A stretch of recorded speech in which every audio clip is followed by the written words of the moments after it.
Hello guys, this is Saumya and welcome to my YouTube channel Engineers Stop. और आज का जो वीडियो है हम जेनेटिक एल्गोरिथम से रिलेटेड बना रहे हैं और जेनेटिक एल्गोरिथम के म्यूटेशन ऑपरेशन की बात करने वाले हैं इस पूरे वीडियो में। ठीक है, तो हमें देखना है कि म्यूटेशन ऑपरेशन सबसे पहले होता क्या है और उसके बाद कौन कौन से डिफरेंट ऑपरेशंस हैं जो हम म्यूटेशन ऑपरेशन अप्लाई करते हैं। तो सबसे पहले बाइनरी एनकोडेड जो जेनेटिक एल्गोरिथम होता है वहाँ पे हम जो म्यूटेशन ऑपरेशन अप्लाई करते हैं उनके नाम है फ्लिपिंग, इंटरचेंजिंग एंड रिवर्सिंग। ठीक है, इसके बाद हम देखेंगे कि रियल कोडेड जेनेटिक एल्गोरिथम पे कौन कौन से म्यूटेशन ऑपरेशन अप्लाई किए जाते हैं। तो that is random mutation and polynomial mutation. तो एक बार मैं आपको रिकॉल कराऊँ, सबसे पहले हम इनकोडिंग करते हैं। ठीक है, इनकोडिंग का जो रिजल्ट आता है उस पर हम सिलेक्शन अप्लाई करते हैं, सिलेक्शन ऑपरेटर, सिलेक्शन आपके डिफरेंट ऑपरेशंस हैं। ठीक है, इसके बाद जो सिलेक्शन का रिजल्ट आता है उस पर हम क्रॉसओवर अप्लाई करते हैं और जो क्रॉसओवर का रिजल्ट आता है उस पर हम म्यूटेशन अप्लाई करते हैं। ठीक है, सो this is the procedure of genetic algorithm. तो इससे आपको समझ में आया होगा कि हम म्यूटेशन कब अप्लाई करेंगे। जब आपने क्रॉसओवर टेक्निक को अप्लाई कर लिया। ठीक है, क्रॉसओवर टेक्निक को अप्लाई करने के बाद जो नए ऑफस्प्रिंग्स जनरेट हुए हैं, नए चाइल्ड जनरेशन जनरेट हुए हैं, उस पर आपको म्यूटेशन अप्लाई करना होता है। ठीक है, अच्छा, अब म्यूटेशन में आप करते क्या है हम ये जान लेते हैं। म्यूटेशन में हम क्या करते हैं, जो आपका चाइल्ड क्रोमोसोम जनरेट हुआ है क्रॉसओवर में, ठीक है, उसके कुछ बिट्स को हम सेलेक्ट करते हैं, कुछ रैंडम बिट्स को चाइल्ड की सेलेक्ट करते हैं। ठीक है, जो आपके जीन वैल्यूज़ हैं उनको सेलेक्ट करते हैं और जहाँ पे ज़ीरो होता है ज़ीरो को वन कर देते हैं और वन को ज़ीरो कर देते हैं। मतलब हम कुछ बिट पोजीशंस पे जाके वहाँ पे चेंज करते हैं। This phenomena is known as mutation, जिससे हम क्रॉसओवर के रिजल्ट पे, मतलब जो नए ऑफस्प्रिंग्स जनरेट हुए हैं उस पर हम इसको अप्लाई करेंगे। ठीक है, अब अगली बात आती है कि मैम हम कैसे डिसाइड करेंगे कि कौन से बिट को हमें जाके सेलेक्ट करना है, किसे म्यूटेट करेंगे। तो इसका आंसर ये है कि इसके लिए हम म्यूटेशन प्रोबेबिलिटी यूज़ करते हैं। ठीक है, इसके लिए हम म्यूटेशन प्रोबेबिलिटी यूज़ करते हैं, जिसके बेसिस पे हम डिसाइड करते हैं कि किस बिट पोजीशन पे जाके हमें म्यूटेशन को अप्लाई करना है, कितने बिट्स पे हमें अप्लाई करना है। ठीक है, तो ये हमारा हो गया बेसिक्स ऑफ म्यूटेशन कि आप म्यूटेशन में क्या करने वाले हैं। So let's start with the binary coded genetic algorithm, जिसमें हम देखेंगे फ्लिपिंग, इंटरचेंजिंग, रिवर्सिंग। बहुत ज़्यादा आसान है ये पूरा का पूरा जेनेटिक एल्गोरिथम। बस एक बार आपको समझने की ज़रूरत है, एक बार आपने इसे देख लिए वीडियोस को तो आपको सब कुछ क्लियर हो जाना है। ओके, सो लेट्स सी, हम देखते हैं कि जो बाइनरी इनकोडेड जेनेटिक एल्गो है इसके फ्लिपिंग ऑपरेशन में कैसे काम किया जाएगा। तो सो दिस इज़ योर ऑफस्प्रिंग। ठीक है, offspring is the result of crossover technique. ठीक है, हमने एक क्रॉसओवर टेक्निक के रिजल्ट को सेलेक्ट किया। ठीक है, इसके बाद this is your mutation chromosome, जिसे मैं कह रही थी कि म्यूटेशन प्रोबेबिलिटी। ठीक है, उसके बेसिस पे ये एक बिट पैटर्न जनरेट किया है। ठीक है, तो म्यूटेशन क्रोमोसोम आपको ये बताएगा कि कौन से बिट पोजीशंस पे आपको चेंज करना है ऑफस्प्रिंग वैल्यू को। ठीक है, अच्छा, तो यहाँ पे म्यूटेशन क्रोमोसोम में जिस जिस बिट पोजीशन के लिए आपको 1 मिलेगा, आपका जो चाइल्ड है या ऑफस्प्रिंग जो है, ठीक है, ऑफस्प्रिंग क्रोमोसोम है, आपको सिर्फ उन्हीं बिट पैटर्न्स पे जाके आपको चेंज करना होगा। जैसे आपको फर्स्ट बिट के लिए 1 मिल रहा है तो आप 1 को कन्वर्ट कर दोगे 0 में। ठीक है, बाकी वैल्यूज़ आपकी एज इट इज़ आ जाएंगी। ठीक है, फिर जैसे ही आपको अगला 1 मिला, ठीक है, म्यूटेशन क्रोमोसोम का नेक्स्ट 1 मिला, तो आपको इस 0 को क्या कर देना है, 1। ठीक है, इसी तरह ये जो 0 है इसको हम 1 में कन्वर्ट करेंगे। क्यों? क्योंकि यहाँ पे जो म्यूटेशन क्रोमोसोम है वो 1 दिखा रहा है और बाकी वैल्यू आपकी एज इट इज़ यहाँ पे ट्रांसफ़र हो जानी है। सो आई रिपीट कि हमें जो है जब फ्लिपिंग हम कर रहे होंगे तो हमें क्या देखना है, म्यूटेशन क्रोमोसोम को। ठीक है, म्यूटेशन क्रोमोसोम में जहाँ जहाँ 1 मिलेगा सिर्फ उन्हीं कॉरेस्पॉन्डिंग बिट्स को हमें फ्लिप करना है। ठीक है, जैसे हमें 1 का इधर 0 कर देंगे, जहाँ 0 है वहाँ पे 1 कर देंगे, बाकी जो सारी वैल्यूज़ हैं उन्हें हमें एज इट इज़ यहाँ पे उतार लेना है। तो ये वैल्यू शायद स्विच हो गई है गलती से यहाँ पे। ठीक है, तो आप इसको करेक्ट कर लीजिएगा अगर आप इसे नोट करेंगे। ठीक है, तो अब हम देखते हैं नेक्स्ट वन इज़ इंटरचेंजिंग। ठीक है, इंटरचेंजिंग ऑपरेशन और interchanging mutation in genetic algorithm, ठीक है। अच्छा, इसको आप ध्यान रखिएगा कि जो बाइनरी इनकोडेड जेनेटिक एल्गोरिथम के लिए जो आप म्यूटेशन टेक्निक्स यूज़ कर रहे हैं उसे आप कहीं और नहीं अप्लाई कर सकते। एंड सेकंड थिंग इज़ कि जैसा आप जानते हैं कि जब आप क्रॉसओवर टेक्निक अप्लाई करते हैं तो क्रॉसओवर टेक्निक में बहुत सारे चाइल्ड जनरेशन्स आते हैं, ठीक है, बहुत सारे चाइल्ड जनरेट होते हैं। तो आपको ये सोचना चाहिए कि क्या मैम सारे जो चाइल्ड हैं क्या सब पे हम म्यूटेशन अप्लाई करेंगे? नहीं, हम कुछ उसमें से जो आपके पास नए जनरेशन आए हैं, मतलब जो अपने नए ऑफस्प्रिंग्स को जनरेट किया है, उनमें से कुछ ऑफस्प्रिंग्स को सेलेक्ट करते हैं और उन पे आप म्यूटेशन का अप्लाई करते हैं, ठीक है। यहाँ पे अगेन हम कुछ प्रोबेबिलिटी के हिसाब से हम कुछ रैंडम आप यहाँ से सेलेक्ट करोगे, ठीक है, ऑफस्प्रिंग्स को, और उस पर आप म्यूटेशन अप्लाई करोगे, ठीक है। तो अभी ये जो है हम डिस्कस कर रहे हैं about binary coded genetic algorithm के लिए जो आप म्यूटेशन टेक्निक को यूज़ करते हो। ओके, सो लेट्स सी, यहाँ पे हम क्या करते हैं, ये आपका चाइल्ड क्रोमोसोम है, ठीक है। इस टेक्निक में हमें कोई भी म्यूटेशन प्रोबेबिलिटी या म्यूटेशन क्रोमोसोम नहीं यूज़ करना है, ठीक है। आपको 2 रैंडम पोजीशंस को सिलेक्ट कर लेना है, ठीक है। यहाँ पे ये सेलेक्ट किया गया है, आप किसी और वैल्यू को भी सेलेक्ट कर सकते हैं, ठीक है। और इसके बाद जैसा कि इसका नाम है इंटरचेंजिंग, ठीक है, तो आपको क्या करना है, जो आपने रैंडम 2 बिट्स को सेलेक्ट किया है उनको आप आपस में इंटरचेंज कर लोगे और वही आपका म्यूटेटेड क्रोमोसोम फॉर्म हो जाएगा। And this is the complete phenomena, जैसा लिखा भी है, 2 positions of a child chromosome are chosen randomly and the bits corresponding to those position are interchange, so that's why the name is interchanging. Okay, अब last जो mutation operation आप use करते हैं binary coded genetic algorithm का, that is known as reversing, ठीक है। अब यहाँ पे क्या प्रोसेस है, अगेन हमें चाइल्ड क्रोमोसोम पे अप्लाई करना है, ठीक है। जो चाइल्ड क्रोमोसोम था उस पे हम कोई भी एक बिट को सेलेक्ट करेंगे रैंडम, आप अपने अकॉर्डिंग कोई भी एक बिट को सेलेक्ट कर सकते हैं, ठीक है। हमने ये सेलेक्ट कर लिया, ठीक है। अब आपके पास इसके 2 नेबर हैं, एक ये है और एक ये है।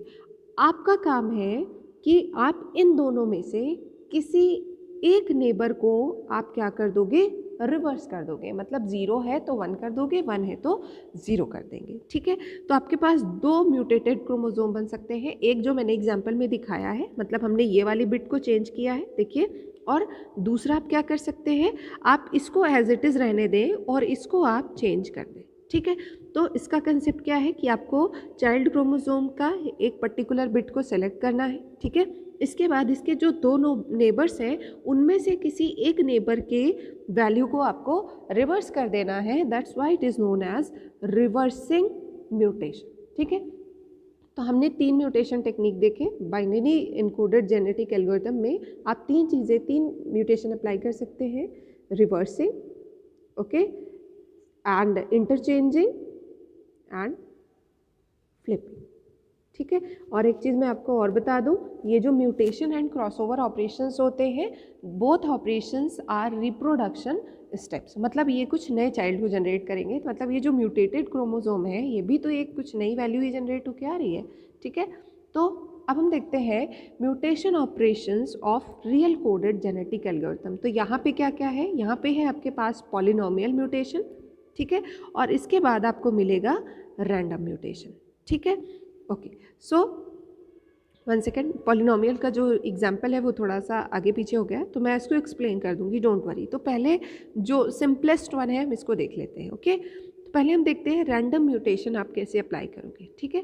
रैंडम म्यूटेशन के लिए ये किसका पार्ट है, रियल कोडेड जेनेटिक एल्गोरिथम का रैंडम म्यूटेशन है, ठीक है। रैंडम म्यूटेशन में आपको एक फिक्स फार्मूला को यूज़ करना है, ठीक है। यार muted solution is obtained from the original solution using the following rule. क्या है ये रूल कि जो म्यूटेटेड वैल्यू है, पहली चीज़ तो रियल कोडेड जेनेटिक एल्गोरिथम में जो इनपुट होगा वो रियल वैल्यू होगा, जैसे 15.6 आपको दिया है, 16.9 हो जाए, 18 पॉइंट समथिंग, मतलब कोई भी रियल वैल्यू जो है वो चाइल्ड वैल्यू, क्रॉसओवर का जो रिजल्ट होगा वो भी एक रियल वैल्यू होगा, ठीक है। तो mutated one is equals to original value, ठीक है, जिसे आपको म्यूटेट करना है, या फिर जो ऑफस्प्रिंग जनरेट हुआ था क्रॉसओवर से वो, प्लस r माइनस 0.5, ठीक है, where r is random number between 0 and 1, ठीक है, 0.0 से 1 के बीच में, एंड डेल्टा जो है ये यूज़र डिफाइंड पैरामीटर है, जिसे जो जेनेटिक एल्गोरिथम को जो डिज़ाइन कर रहा है प्रोग्रामर या डिज़ाइनर, जिसे आप यूज़र भी कह सकते हैं, वो डिसाइड करेगा, ठीक है, based on the previous experience, ठीक है। इसे परटर्बेशन फैक्टर भी कहा जाता है, ये जो आप डेल्टा यूज़ कर रहे हैं, ठीक है। तो mutated solution is obtained from the original solution using the following rule, as I told you. Mutated value आप इसमें सारी वैल्यूज़ को पुट करके फाइंड कर सकते हैं। Delta value is user defined, r कोई भी रैंडम नंबर बिटवीन 0.0 एंड 1.0 आपको लेके चलना है, ठीक है। तो अब इसका सपोज हम एक एग्जांपल लेते हैं, ओरिजिनल वैल्यू जिसे आपको म्यूटेट करना है, मतलब ये क्या है, ये आपका ऑफस्प्रिंग है। ऑफस्प्रिंग कहाँ से आया, ये आपको क्रॉसओवर से मिला था।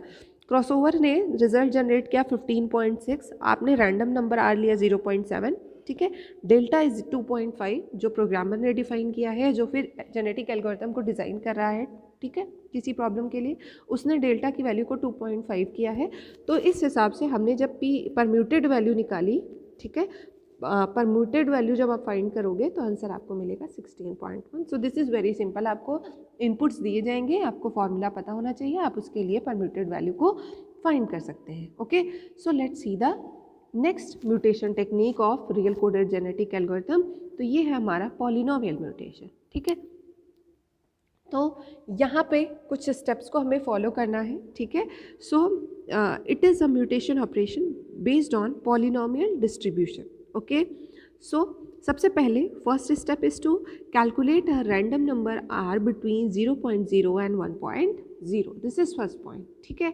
जेनेटिक एल्गोरिथम में आप अगर आपने थोड़ा बहुत पढ़ा हो तो आप देख रहे होंगे कि इस आर का बड़ा रोल है। आर हमेशा आप 0.0 से 1.0 के बीच में यूज़ करते हैं, और आपने इसको सिलेक्शन में भी यूज़ किया होगा, और आप जो ये रियल कोडेड जेनेटिक एल्गोरिथम में प्रीवियसली भी आपने इसको कई जगह यूज़ किया होगा, ठीक है। और जब आपने इसके पहले क्रॉसओवर किया है तब भी आपको आर की ज़रूरत पड़ रही थी, ठीक है। तो r is fix between 0 and 1, okay. तो नेक्स्ट क्या होता है, आपको यहाँ पे परटर्बेशन फैक्टर को कैलकुलेट करना है यूजिंग दिस फार्मूला, ठीक है।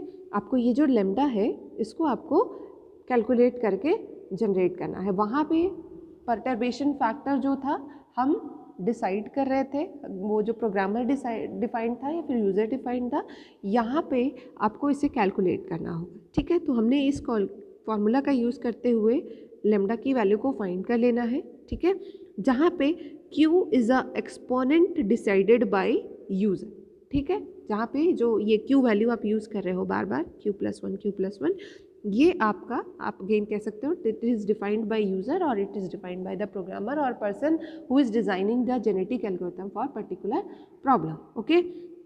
इसके बाद जो म्यूटेटेड सॉल्यूशन है आप इस फार्मूला का यूज़ करते हुए फाइंड कर लेंगे, जहाँ पे अगेन जो डेल्टा है वो पहले की तरह परटर्बेशन फैक्टर है, लेकिन ये यूज़र डिफाइंड है, it is user defined and this is defined using this formula, ठीक है। और आपको क्या करना है, सिर्फ इसी फार्मूला का यूज़ करते हुए आपको म्यूटेटेड वैल्यू को फाइंड कर लेना है। Delta is user defined maximum perturbation and this is the formula defined perturbation factor, that is the value, ठीक है। सो इसका एग्जाम्पल देख लेते हैं हमें। तो इसका एग्जाम्पल है, ओरिजिनल वैल्यू आपको गिवन है 15.6, आर आपने सेलेक्ट कर लिया 0.7, एज यू नो कि आर को हमें 0.0 एंड 1 के बीच में सेलेक्ट करना है। क्यू की वैल्यू आपको गिवन है 2 एंड डेल्टा की वैल्यू आपको 1.2 दी हुई है, ठीक है। तो सबसे पहला assignment, you have to find this value, ठीक है। लेम्डा वैल्यू आपने इसको फॉर्मूला में रखा डिपेंडिंग ऑन, क्योंकि इसमें कंडीशन है, आपको ये भी देखना पड़ेगा कि if r is greater than this तो आपको ये फार्मूला अप्लाई करना है, if r is less than 0.5 तो आपको ये अप्लाई करना है। तो according to our question we have to follow this part as r is equals to 0.7, ठीक है। तो हमने क्या किया, हमने लेम्डा वैल्यू को फाइंड कर लिया and then p mutated is equals to सारी वैल्यूज़ को पुट करके 15 point something is your answer, okay. So this is all about the mutation technique. Mutation technique आपको सिर्फ बाइनरी और रियल कोडेड के लिए देखनी है, ठीक है। अब ये तो जो इनिशियल था वो है। अब देखिए एक बार मैं आपको ये रिकॉल करा देती हूँ कि ये कैसा था, क्या क्या चीज़ें। सबसे पहले देखो, इनिशियल पॉपुलेशन जनरेट करने के लिए हमने इनकोडिंग यूज़ कर लिया, ठीक है। इसके बाद हमने सिलेक्शन टेक्निक का यूज़ करते हुए आपने डिफरेंट जो बेस्ट सॉल्यूशन थे इनिशियल पॉपुलेशंस में वो हमने सेलेक्ट कर लिया, ठीक है। इसके बाद देखिए हम रिप्रोडक्शन एंड क्रॉसओवर देख लिया हमने एंड म्यूटेशन देख लिया, ठीक है। क्रॉसओवर टेक्निक मैंने पहले वीडियोस बनाए हैं, आप वहाँ जाके विजिट कर सकते हैं, अदरवाइज़ मैं डिस्क्रिप्शन में भी ऐड कर दूँगी क्रॉसओवर टेक्निक का जो लिंक है। तो रिप्रोडक्शन स्टेप में आपके पास क्या है, क्रॉसओवर है, म्यूटेशन है एंड इन्वर्जन है। तो इन्वर्जन का मैं अगर थोड़ा सा मैं आपको आइडिया दूँ तो इन्वर्जन में क्या करते हैं हम, कुछ जो क्रॉसओवर के रिजल्ट आए, जो ऑफस्प्रिंग्स हैं, कुछ ऑफस्प्रिंग्स को सेलेक्ट करके या फिर जो आपके म्यूटेशन का रिजल्ट है उसको कुछ सेलेक्ट करके हम जितनी भी बिट है उन सबको एक तरह से कॉम्प्लीमेंट कर देते हैं, 0 का 1 एंड 1 का 0, मतलब पूरी बिट स्ट्रीम को हम चेंज कर देते हैं कॉम्प्लीमेंट करके, 0 का 1 एंड 1 का 0, ठीक है। तो रिप्रोडक्शन में सबसे पहले आप क्रॉसओवर अप्लाई करते हैं, क्रॉसओवर के जो रिजल्ट आता है वहाँ पे म्यूटेशन, म्यूटेशन के रिजल्ट पे आप इन्वर्जन अप्लाई करते हैं, ठीक है। और इस प्रोसीजर को आप तब तक अप्लाई करते रहते हैं जब तक आपको टर्मिनेशन कंडीशन ना मिल जाए और बेस्ट सॉल्यूशन ना मिल जाए, okay. So this is all about the mutation technique of genetic algorithm. तो अगर आपको जेनेटिक एल्गो से रिलेटेड कोई समस्या है, कोई क्वेश्चन है, कोई क्वेरी है, तो आप मुझे कमेंट करके आप कमेंट बॉक्स में पूछ सकते हैं, ओके। तो अगर वीडियो पसंद आया हो तो please like share subscribe my YouTube channel. Thank you so much for watching.